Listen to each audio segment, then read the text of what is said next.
Well, welcome everyone to the ScreamCast, the podcast covering pretty much all things Scream Factory with me, Brad Henderson, and our special guest. Yes. Hi. Brian Saur, what's up, man? How you doing? I'm good. Thank you guys so much for having me. I'm honored. Awesome.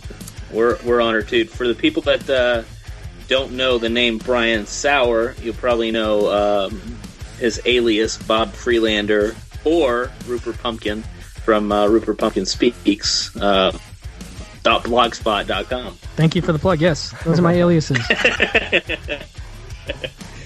We should forewarn everybody that we've had some technical difficulties, so we're all kind of flustered, and this show might be pretty fun, or it might be really bad. So just prepare yourself. I'm ready for either. You're ready. All right.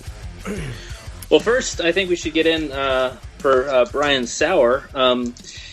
Your blog is kind of notorious, I would say, from all the little posts that you do between discoveries and favorite film discoveries and bad movies we love. You have filmmakers that come on to actually post on there, as long as other bloggers and friends of yours. How did all that originate and start up? Just wanted to create a blog, kind of, and it just went from there, or was that your original intentions?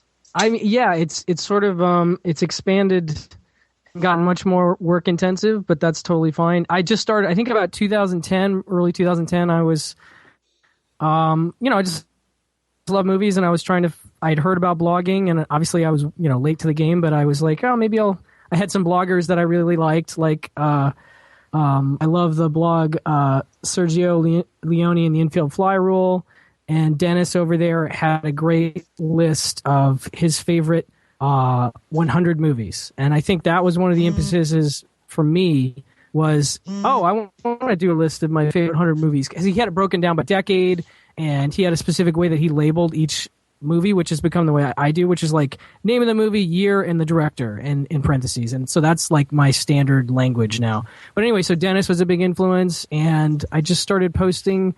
I did that list, the 100 films, which is a lot of work, but a lot of fun to put together. And then I just started doing other lists, and then I started Twitter eventually, and was putting lists out there, and started to come across cool people like yourselves. And I started asking people to contribute lists, and it's become kind of a regular thing. I do underrateds. I've done horror.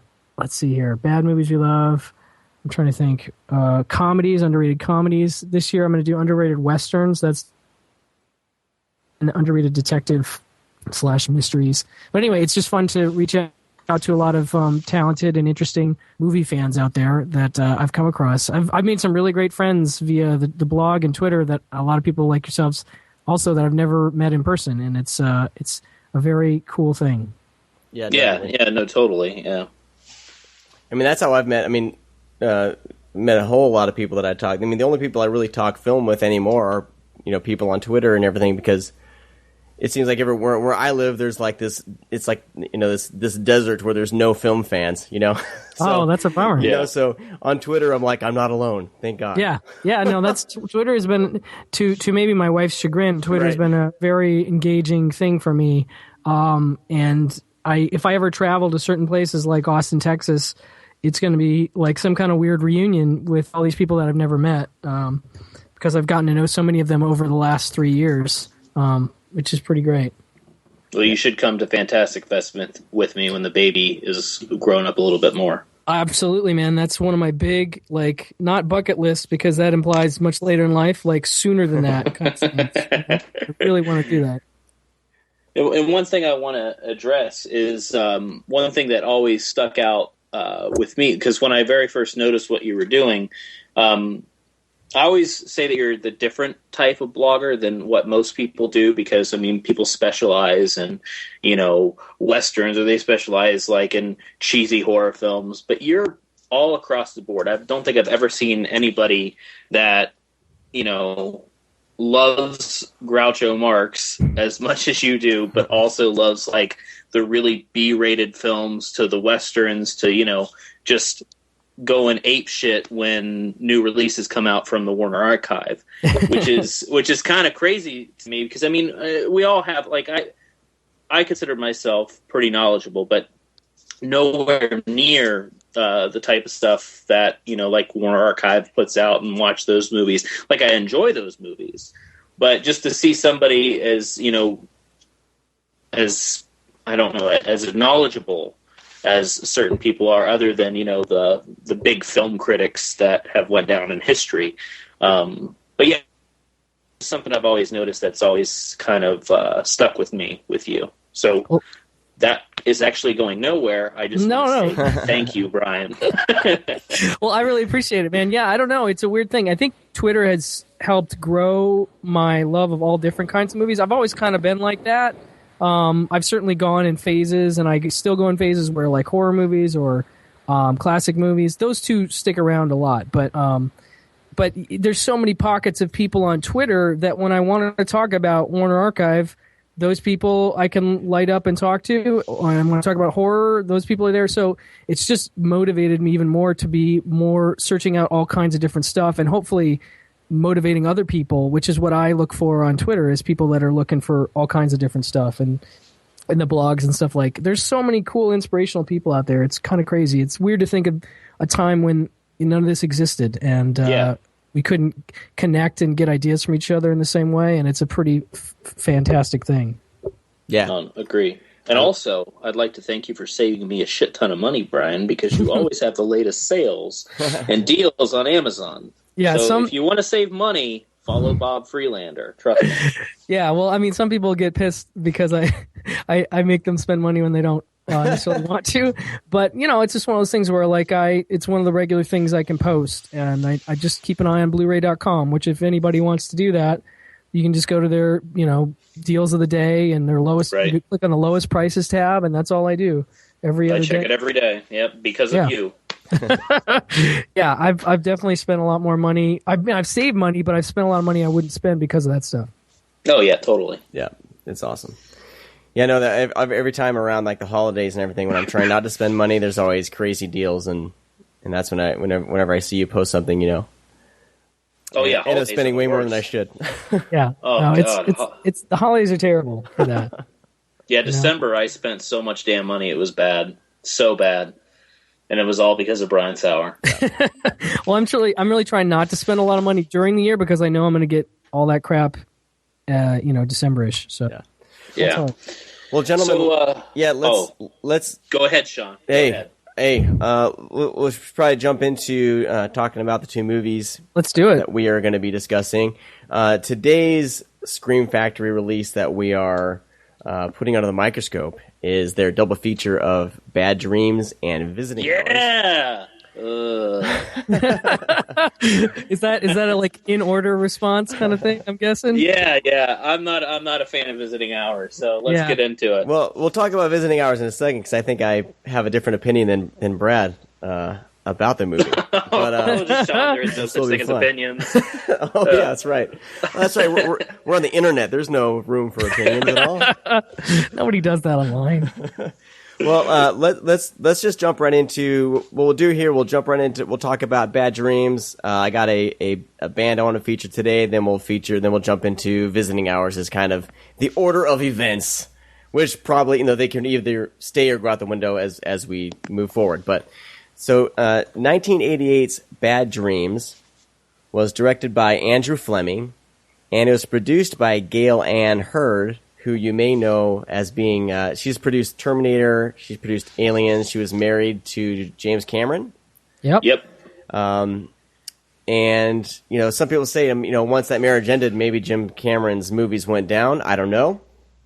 But, is that debatable? Unless Avatar's the only one. Everything else, I wouldn't go there. Well, delete that last comment. Damn it. I'm always getting myself in trouble. But so anyway, I am with this movie. I'm super impressed on how good it was, because it was Andrew Fleming's first ever movie. He had never shot on 35 millimeter before. He was asking, like, the crew how to do certain things, I love that in the commentary, there's that bit. It's a great commentary. I just re-listened to it again. Yeah. And he was talking about, like, there was one day on set when his script supervisor or somebody was saying something about eye lines, And he's like, what's an eye line? And he said there was like this audible or this shudder that he felt from like the whole cat crew. So, like, despite all that, I'm surprised how solid this flick is. And I know in the commentary, too, he did mention that James Cameron did kind of help guide him a little bit with the script and certain things. So, I guess if you're going to do your first movie, you might as well get some help from James Cameron. Yeah. Well, I think with his first movie, he kind of knocked it out of the park because with how 80s horror films were, and this one kind of stands out a little bit as being one of the better ones, and it kind of comes out of nowhere too. That's what I kind of liked about it. Yeah. So, no, I totally agree. I'm an okay fan of the Nightmare series. Like, I like obviously the first one, and 3's all right. But I prefer this movie to almost all of them, personally. Well, yeah. I know they're different and similar in a lot of ways, but it came out. Was it a year after Nightmare on Elm Street 3? Which that one also takes place in like an insane asylum, doesn't it? Yeah, and Jennifer Rubin is in it as well. Yeah, which is interesting. Yeah, but yeah, I don't know. I mean, Robert Englund is great. Obviously, I hated that the series became so jokey and he became that character. I know a lot of people dig that, but I don't. And Richard Lynch is just the same way. Richard Lynch is so menacing and creepy that to have a great movie, you need a great villain, and Richard Lynch is absolutely that, and he's fucking great. Yeah, I mean, I loved Richard Lynch in this, and I seem to always be drawn to kind of these movies about like 70s cults and stuff like that. I mean I have a religious background, so I'm really fond of kind of religion gone wrong type stories. Oh yeah, I'm the same way. Yeah, totally. So his cult leader, and you only get snippets of him of the actual cult, but those snippets are strong enough to kind of you get who this guy is, and you get kind of why his presence would be still haunting this this woman after being in a coma for, I think they said 13 years.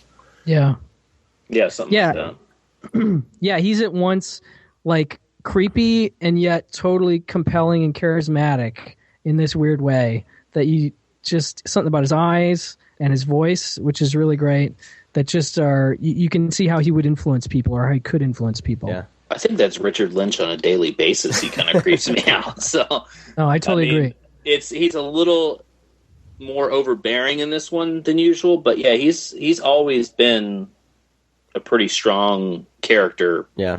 Piece. I would try to think of what was his last movie that he was in? Shit, the very last one. Yeah. I know I saw it because I think I made note of the fact that he was in it, and it was his last movie. Consulting IMDb. I have to look at it. I have to do it. Oh, Lords of Salem. Yeah. Oh wow! I didn't even realize that was his last one. No, I was thinking of something else. Yeah, That's I just thought cool. that was. I thought that was kind of a even though there's some hate towards Rob Zombie, I personally still love him, but aside from Halloween too. I just thought that was kind of a powerful way to go out, especially with Lords of Salem, even though it wasn't, the biggest role that he had in that film. But I just thought it was a strong way to go out, especially with all those other characters and actors that were in that movie, like Ben Foster and Bruce Davidson. And the three like Dee Wallace and Patricia Quinn, and I can't think of the other girl's name. What was the other? Meg Foster. I said Meg Foster. Oh, Judy Geeson. Oh, that's right, Judy Geeson. Yeah, but I mean, there was plenty. I mean, you could go every Rob Zombie film. He kind of does that, but I don't know. I just thought it was a cool way to go out. That's all. Yeah, it's a great ensemble to be a part of for sure. So, do we need to kind of go over the little plot synopsis for this, or it's a pretty straightforward flick? I say it's pretty. I mean, unless you go for it, Sean. Well, you do what you want to do. Just in case, you're coming to this and you haven't seen Bad Dreams. This was my first time seeing it, but you almost, cool. You don't really need. I'm kind of hit or miss on plot synopsis anyway, but basically, a girl wakes up from a 13-year coma, and she's haunted by the cult leader. That was responsible for kind of a mass suicide, basically, is the synopsis, and she's being haunted basically, or he's coming back in this hospital while she's in there. Is all you need to know basically. I don't want to give any more away than that because I think also Dean Cameron is in this movie, which yes. a lot of people don't know, but like he was in like Ski School. Oh yes, and Summer School, and Summer School too. And he's just the most likable person when he smiles, and it was just funny to see him in a horror film like this. But it's just because whenever he just smiles, his like smile brightens up the room. But in this one, it doesn't do it so much because it's a horror film and not like a sex comedy. Yeah, but sorry. No, yeah. But that character, like, that's what I liked about this movie was, I mean, everyone's a bit crazy. You know what I mean? And yeah, I wrote down my notes here. It's basically One Flew Over the Cuckoo's Nest meets Nightmare on Elm Street 3 was what I would describe it. Yeah, that's a good pitch to somebody that hasn't seen it. I mean, just to give them an idea. Yeah, but Dean Cameron's great. I really liked his character. My first notes that I wrote down were eyebrows because his eyebrows are immaculately I'm surprised chiseled. It wasn't his teeth. Come on, man, freak. He is. Yeah. Go ahead. Sorry, I was gonna say he is great. I mean, he has, and in the commentary too. I know you listened to it too, Sean, but he said that he let Dean Cameron go and kind of make up some lines, and you can kind of guess where he might have, but they're all great. Everything he does is pretty great in this movie. I think he's kind of like his character in Summer School a little bit if he was like a little darker and angrier. Right. Yeah. Yeah. No, I thought so let's go through, like, when did you guys first, 'cause this was my first time seeing this movie, so, Brian, when did you first, Actually, this was one I somehow missed, and I saw it maybe 2010 or 2011 for the first time. Okay. Or if I'd seen it, I didn't remember it because it was a complete surprise, especially the ending, which I actually love the ending. Yeah. I know a lot of people don't go for that kind of twisty stuff, but I think it's great, and it really works for me. But yeah, so I don't know what my expectations were or whatever, but it totally caught me off guard and really impressed me when I saw it. And I was like, wow. I picked up the Anchor Bay disc, which was the only one at the time that it was out, and then I picked up the double disc set that came out from Shout, and now the Blu-ray. So I mean, it's one I'll always want to own. It's that good. How about you, Brian? Or sorry, Brian. Brad, when did you first? God, you don't even. I'm the fucking co-host. You don't even know my goddamn name. Mine was a while ago because I actually still own the VHS of this and Visiting Hours, which are both on the CBS Fox label that I have. And when I was younger, I would put all my instead of alphabetical order, I would put all my labels together, and those two were always together. So it was kind of funny to see, Shout Factory a few years ago release it as the double feature, and then Scream does it again. They've always kind of been together for me, and they are a good pair, I believe. Besides Visiting Hours, isn't that good? But I can't stress that enough. But Bad Dreams, I don't know, maybe when I was 8 or so, I guess. Oh, wow. 8 or 9. Because I remember the hand over the mouth was just kind of one of those iconic box art things that I always saw and was always intrigued. And I finally got around to renting it when I was younger. I don't think I appreciated it as much until I saw it later in life. But I saw mine at a very, very young age. But yeah, I mean, honestly, I can't remember watching it. You're totally right about the box art. I mean, that's obviously it was a great not to wax whatever about the VHS days, but it was a great cover, and there were so many great covers in any given mom and pop VHS horror section that, again, pre-internet, you didn't know, you couldn't go look it up and get a general sense of, oh, actually this movie sucks. Metamorphosis. Yeah. I love that cover with the blinking eyes, but that movie's terrible. Or the Dead Pit, same thing. Great blinking eye cover, looks great. Movie sucks. But before that, like you'd see a cover like Bad Dreams or whatever, and there was just so much promise to all those movies because they took the time to really grab your eye with that cover art. Yeah. When I was little, I thought it was a black and white movie because the cover was black and white. Oh yeah. I think because all kids when they were, well, not all kids, but there's a good amount of kids when they're younger, they don't like to watch black and white movies, and that was I was one of those kids, which I'm ashamed to admit that, but I was. And I'm definitely not doing that with my daughter. She's watching all black and white movies, so that way she can appreciate it like I do. But that's great. How kids are. The kids are. They're like, I don't watch anything. And even adults, I don't watch anything black and white. Fuck you.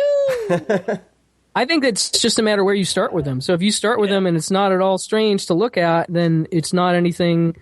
They have no prejudice against it, So I think that's great, man. I'm glad you're doing that. I'm doing the same thing with mine. Yeah, I'm attempting to do the same thing with mine. I think my son's a little more. He started with Godzilla, so he's a little more apt to watch a black and white flick.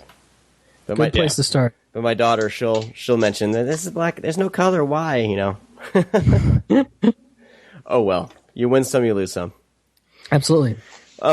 Speaking of the cover art and everything, I know that the film didn't make a ton of money. They were kind of hoping to make that this would be some sort of franchise, which I don't understand how that would work with this movie. But do you think the movie, considering that it's not 100% like a shocker horror flick? I mean, there's some gore in it, definitely, but it's not.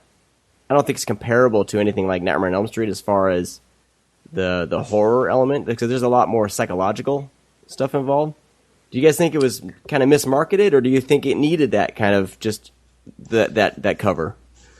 I don't have an answer for that. You just put one over my head, Sean. Yeah, I mean, I definitely don't see it being a series. Well, especially the way that it ends, and not to necessarily give that away, but there's almost no way that you really can continue, because there's something that in the plot that hinges on a certain thing that would have to happen again, I guess, for the movie to happen again. So I don't see how it would work like that. Yeah, unless they turned Richard Lynch into Jason and somehow resurrected him or something like that. That's probably what they would do. Well, that's what I'm saying.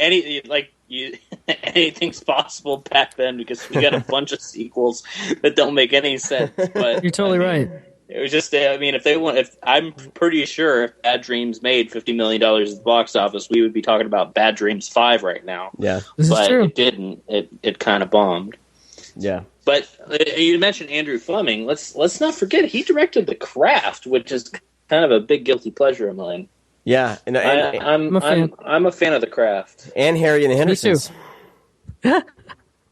Nice. What? My daughter loves Harry. Did they direct Harry and the Hendersons, or am I totally off base? No, I think I'm full of shit. Sorry. Yeah, everybody. I don't think that's right. He might have directed maybe a Bigfoot movie, but he totally didn't direct. I'm totally full of crap right now. You know what? I got confused when I was watching the movie. I glanced at my phone. I think there was an announcement about a Harry and the Hendersons Blu-ray. So dude, that was me. Was that I'm sorry, man. My apologies. That's hilarious. I'm getting all my wires crossed. So basically, Brian Saur fucked up the podcast. He did. It's my fault. Goddamn Brian Saur.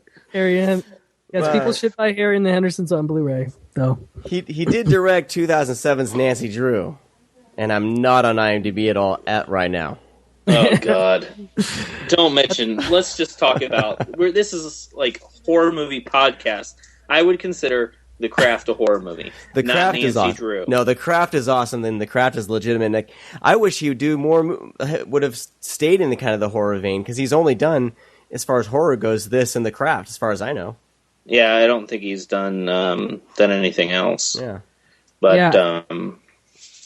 I would love to see him do something with an R rating, even, because I heard that's another thing he said in the commentary, was that he heard somebody say fuck or something, and he remembered it was an R-rated movie, and he was sort of wistful about it. He's like, I wish I could do another R-rated movie. They're basically just talking about how hard, and I hadn't thought about it really. I mean, until the last 5-6 years, like how much PG-13 and PG is what the studios are all about, which sucks.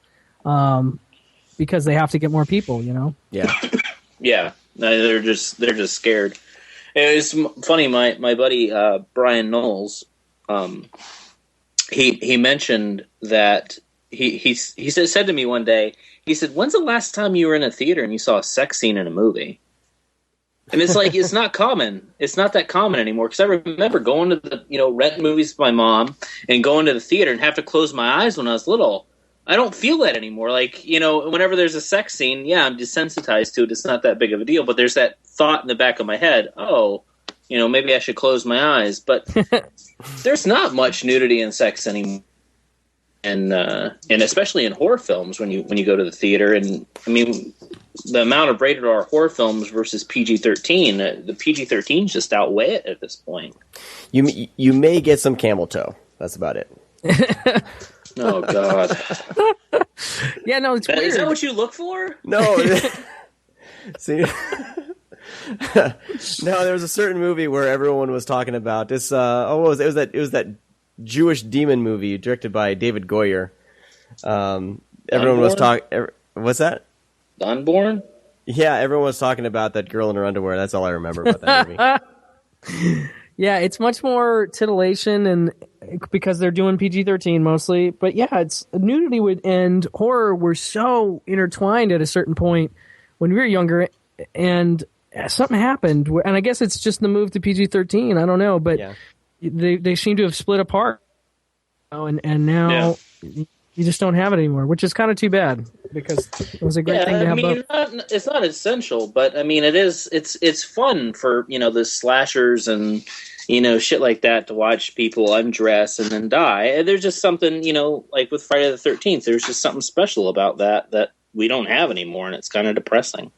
Yeah, well, I mean, I think it adds the whole voyeuristic thing, you're watching people in an intimate situation and seeing this thing, and I think it makes you feel not dirty, but sort of like you're seeing something you shouldn't see, and then you get more of that with these actual people being killed, and it brings you into the movie in a certain way, I think. I don't know. Yeah, I agree. But with this movie, and even the next movie we're going to be talking about, there's really not any nudity in either of these, is there? I don't think there was. No, and specifically, I know William Shatner's bare ass naked at visiting hours. No, I don't. What? No, he's not. What's that? I was like, how did I miss that? I think I watched the UK cut, maybe. I think the UK cut's the same as US, actually, because we could jump into visiting hours right now. Visiting hours is on a video is nasty. Did you? It was a video nasty? Yeah, it was on the video nasty list. Let's go ahead and we'll take a break and come back and talk about visiting hours. I wanted to hit the special features really quick. The transfer I thought looked great. I don't know what you guys thought about the transfer for Bad Dreams, but I thought it looked fantastic. Yeah, me too. No, it looked wonderful. Yeah, and then the commentary, like we said, I didn't get to watch all of the commentary, but I've watched probably the first half hour. But the half hour that I saw was really great. He's really fun to listen to. And then there's some interviews and things like that, and a little special effects documentary. So it's worth checking out. Yeah, no, it's a good stack. I mean, it's got a good amount of stuff, and that commentary alone, I think is pretty great. He's very sort of humble and can't talk enough about how, it's just for how he couldn't believe that he got it, and he sold the script in the room the first time he pitched it, and that stuff doesn't happen. It's one of those stories of like, all these things came together that never came together, that come together now or in general. And what's neat is when something like that happens and you get a great movie out of it. Yeah, I think it's just such a cool thing. Yeah, the movie's fantastic. I was really, really surprised that I liked the movie so much. So. All right, well, let's take a break here. Today's band is called Consider Me Dead. Their album, Young at Heart, comes out on Standby Records on April 8th. Keep your eye open for that. This song is called Like Thunder. You're listening to the ScreamCast.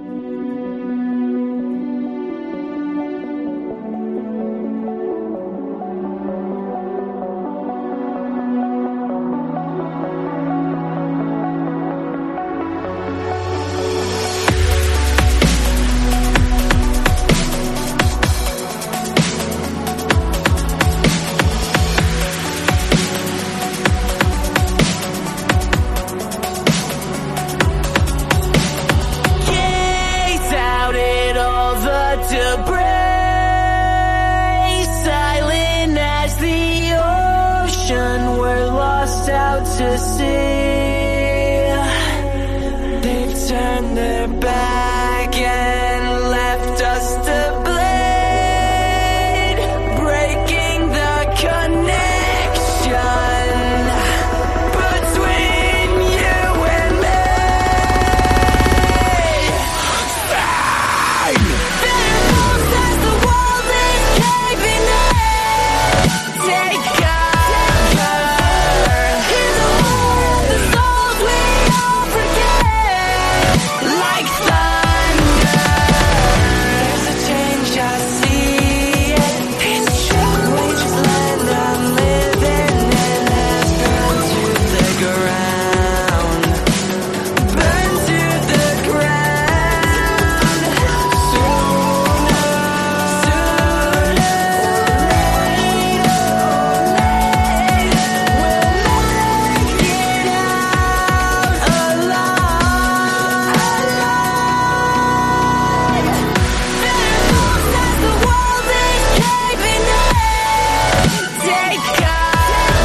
That was Consider Me Dead with the song Like Thunder. It's from their album Young at Heart. It's out on April 8th. You can pre-order now over at standbyrecords.merchnow.com. And of course, we'll have links on the show notes over at thescreamcast.com.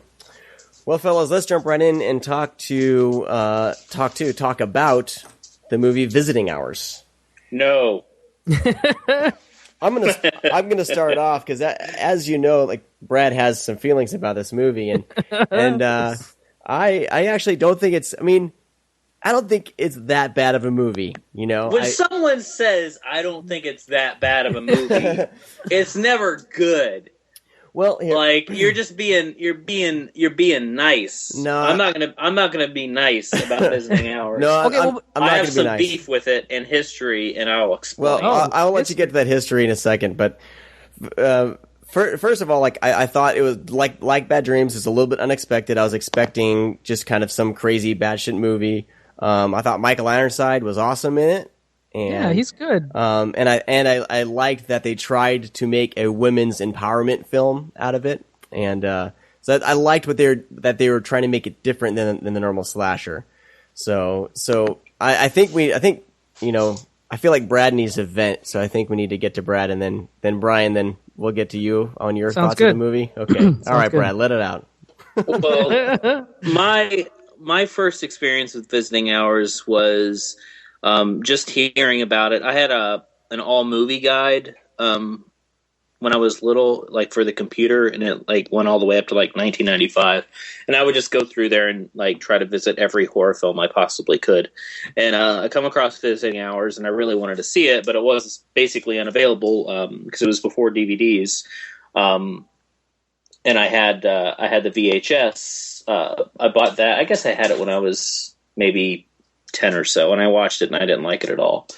And then I went through this kick of where I wanted to do all my VHS to DVDs, so I tried to buy every single thing, even the bad ones, as Visiting Hours was on the agenda. And I found a copy on eBay, and I bought it. And it was a bootleg, and it was kind of the first time I discovered that people sold bootlegs online. I was very upset. And ever since then, I've hated the movie even more. No, I'm just kidding. I mean, that's not the reason why I hate the movie, but it's just history with Visiting Hours that always haunts me. I'm going to get a lot of hate for this. Anything with William Shatner, I can't take seriously.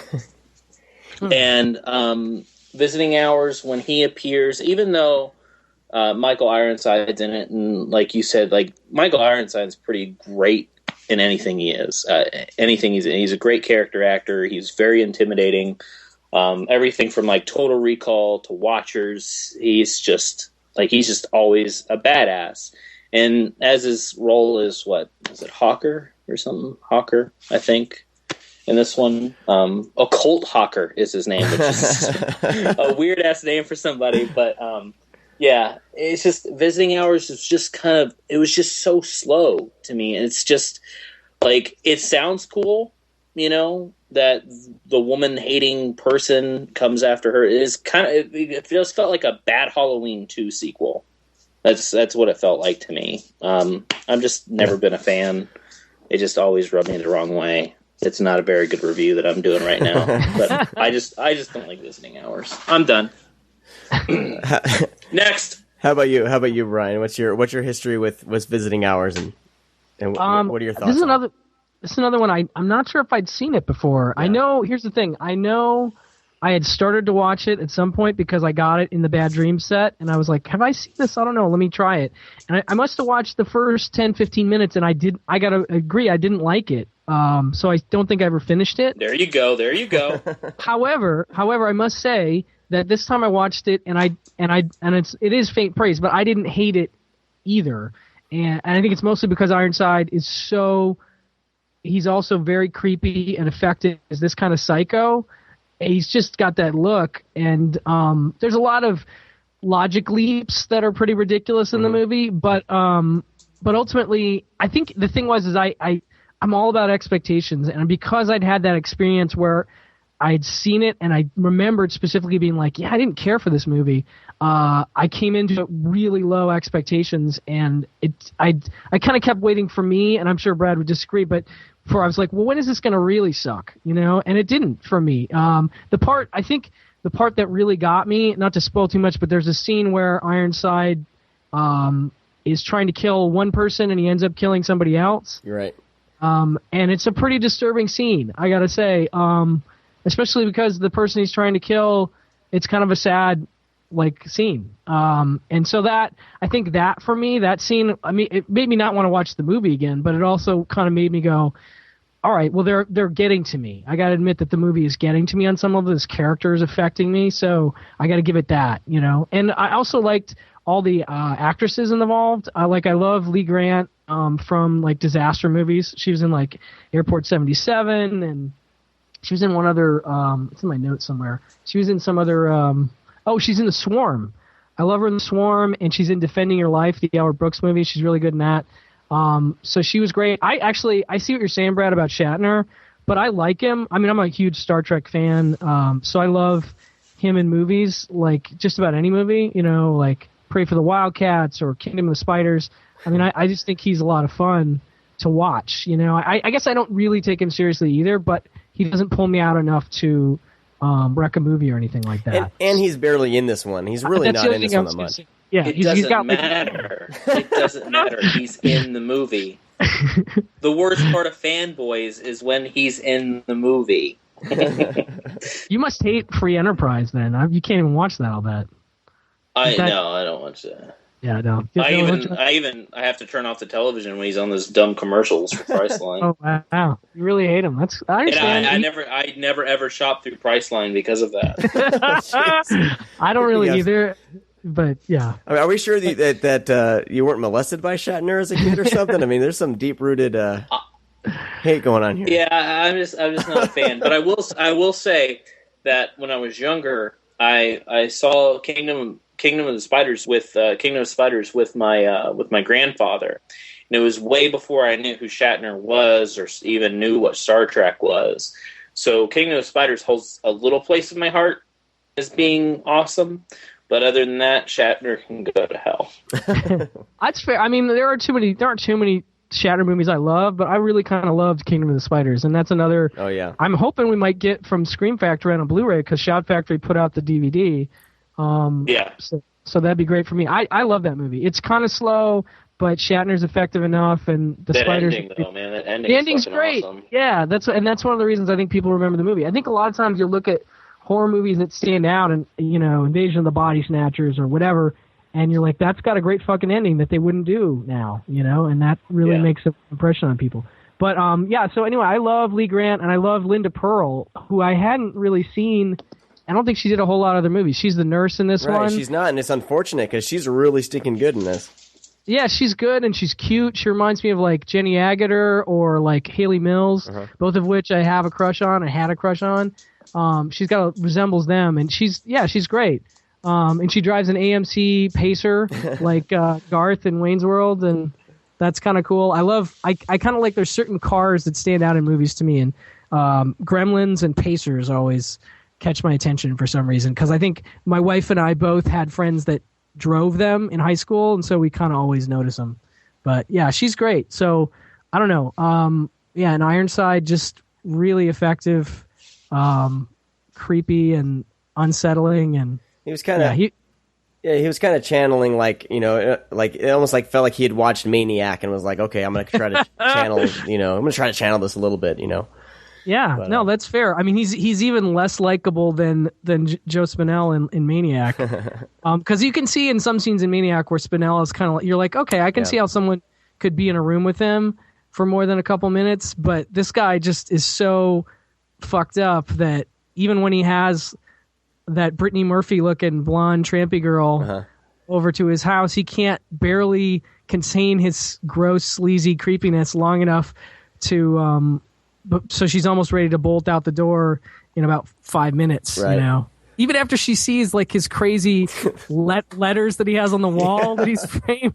I mean, I don't know too many people. I guess she sees him as like kind of punk rock because he loves to write letters to people. Right. And I don't know how does he here's my thing. Like, does he send the letters and then get them back, or does he make a copy of the letter that he sent? I'm assuming he makes a copy of each letter. Okay. I was just trying to figure that out. But it was an interesting room. That's one thing I liked, is that you see a lot of crazy people, but that was a nice little touch. Just this wall full of framed letters was really good. Well, I was a big fan of his leather tank top. I don't know about you guys, but that was awesome. It would be.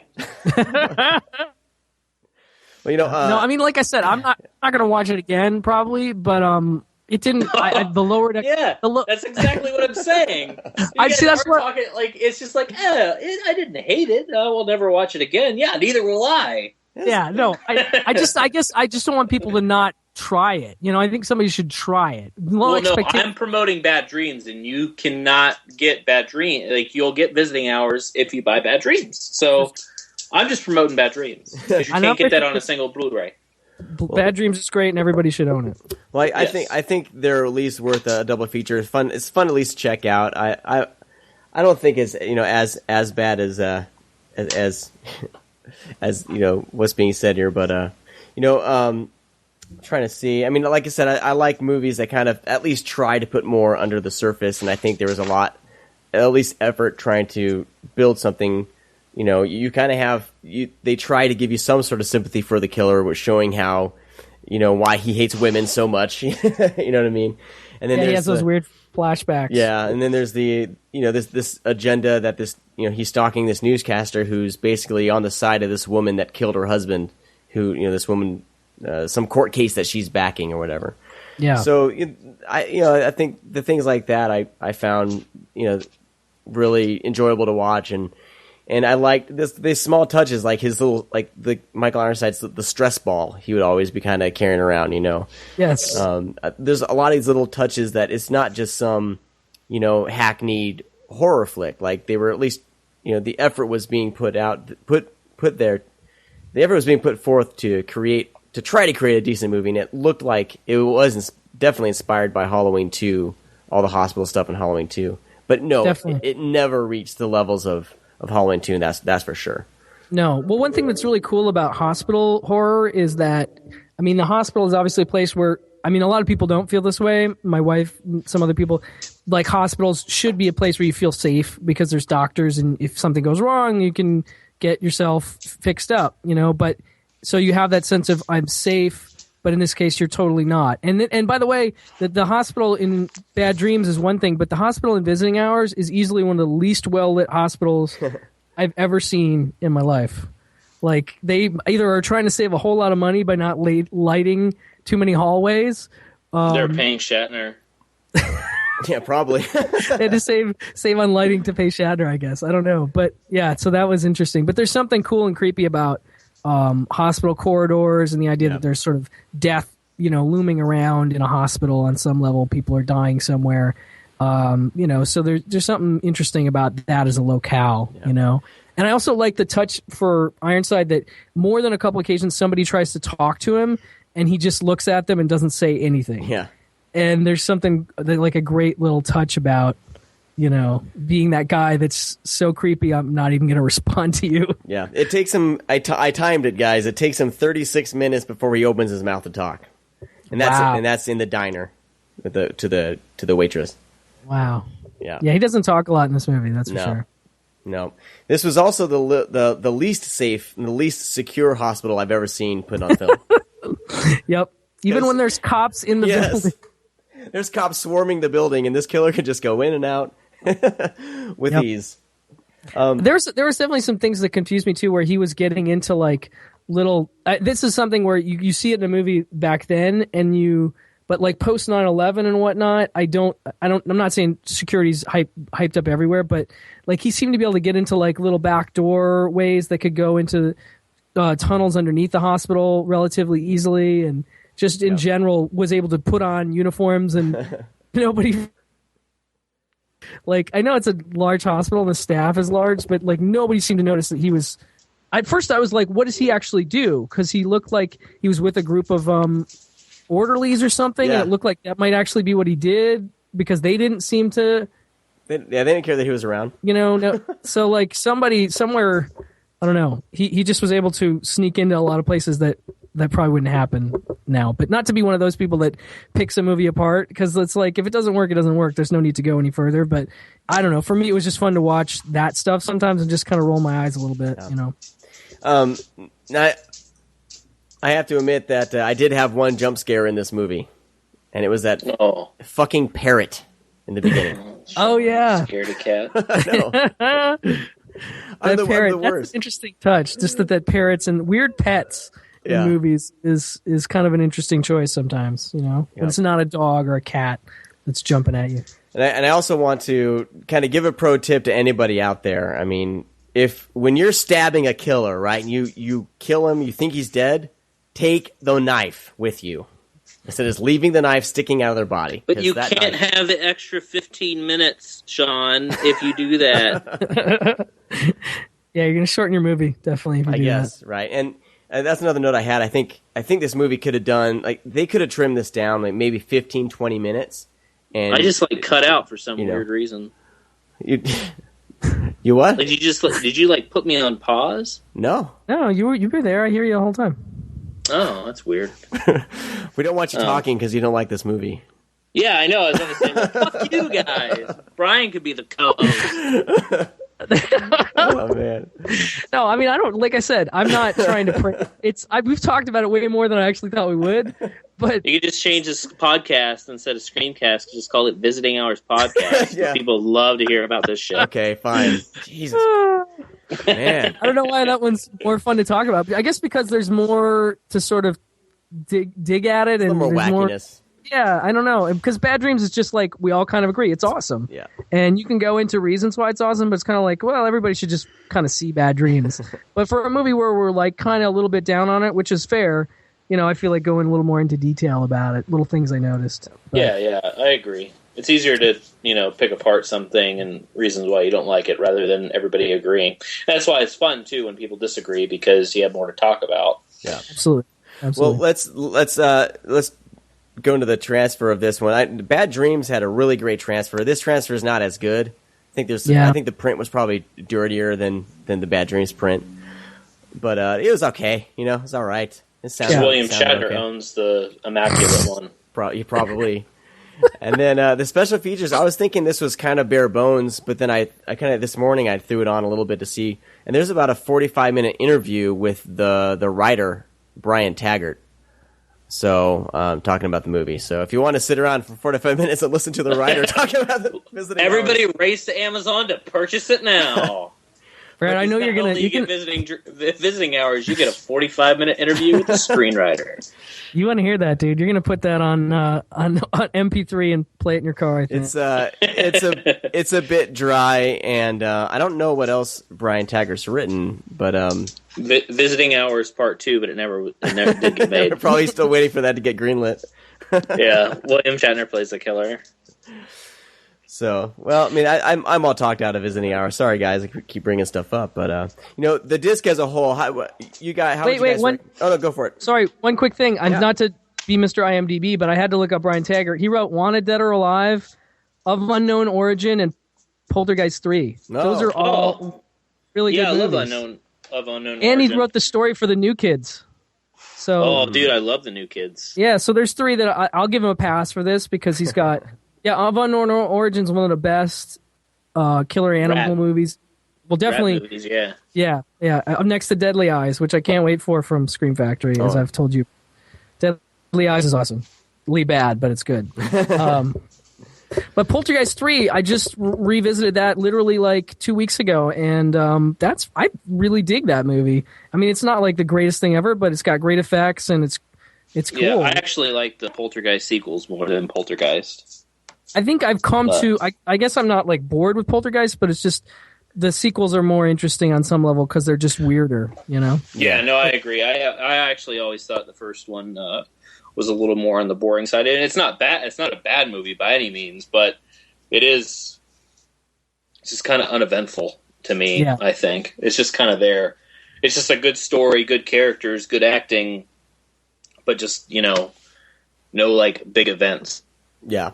I mean, I'm pretty sure plenty of people disagree with me, just like they probably would disagree about Visiting Hours, but I'm sticking to it. I think more people would agree with you about Visiting Hours. Probably. It's just something about Spielberg and horror just doesn't. I don't think he's got it in him. I think, and I know it was Tobe Hooper, but I feel like there was definitely a collaboration between the two. And dude, Spielberg directed that thing through and through. You can. I'm not sure where I stand on that. Probably did, yes, but.